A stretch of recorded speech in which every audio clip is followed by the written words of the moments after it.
कि वोट डालने से पहले ये सोचिए कि क्या वो सरकार बना सकते हैं। अगर वो सरकार के नजदीक पहुंचते हैं तो आप बेशक वोट उन्हें दे दीजिए, लेकिन वो नहीं पहुंचेंगे।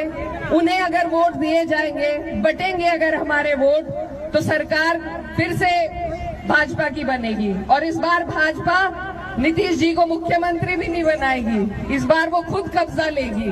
तो हमारी बहन यूपी कैराना से भी यहाँ आई हुई है, जो बोल रही थी कि अगर यहाँ ओवैसी साहब को वोट देंगे तो उनकी हुकूमत तो नहीं बनेगी, लेकिन यहाँ पे बीजेपी आ जाएगी। तो मेरी बहन एहरा, हमको बहुत खुशी होती थी ये देखकर कि एक कैराना से हमारी बहन है जो इतनी काबिल है, लेकिन अब हमें देखकर ये अफसोस होता है कि तुम हमारे दुश्मनों के हाथों की तलवार बन रही हो।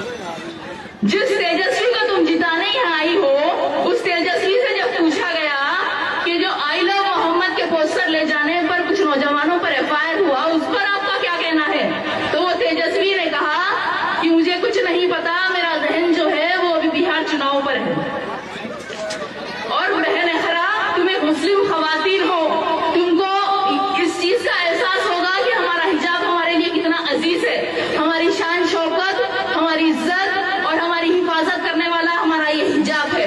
और जब इस हिजाब के बारे में तुम्हारे लीडर अखिलेश यादव से यूपी चुनाव से पहले पूछा गया कि हिजाब बैन पर आपका क्या कहना है, तो तुम्हारे लीडर ने कहा कि मुझे कुछ सुनाई नहीं दे रहा। और जब मेरे कायद असदुद्दीन ओवैसी साहब से पूछा गया हिजाब बैन के बारे में, तो उन्होंने कहा कि हिजाब पहनना मुस्लिम लड़कियों का हक है और एक दिन इस मुल्क की प्राइम मिनिस्टर एक हिजाब पहनने वाली लड़की बनेगी इंशाअल्लाह।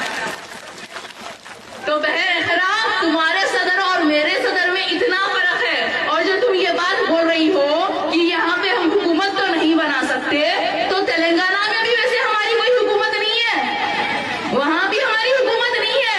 119 में से वहां सिर्फ हमारे 7 एमएलए और 17 में से 1 एमपी है, लेकिन वहां जो भी हुकूमत होती है उनको हमारी जरूरत पड़ती है, हमें उनकी जरूरत नहीं पड़ती।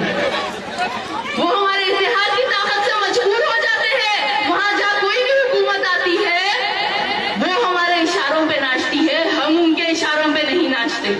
तो हम यहाँ सीमांचल बिहार में भी हुकूमत बनाने नहीं आए हैं, हम सिर्फ इतना चाहते हैं कि सीमांचल के लोग किंग मेकर बने।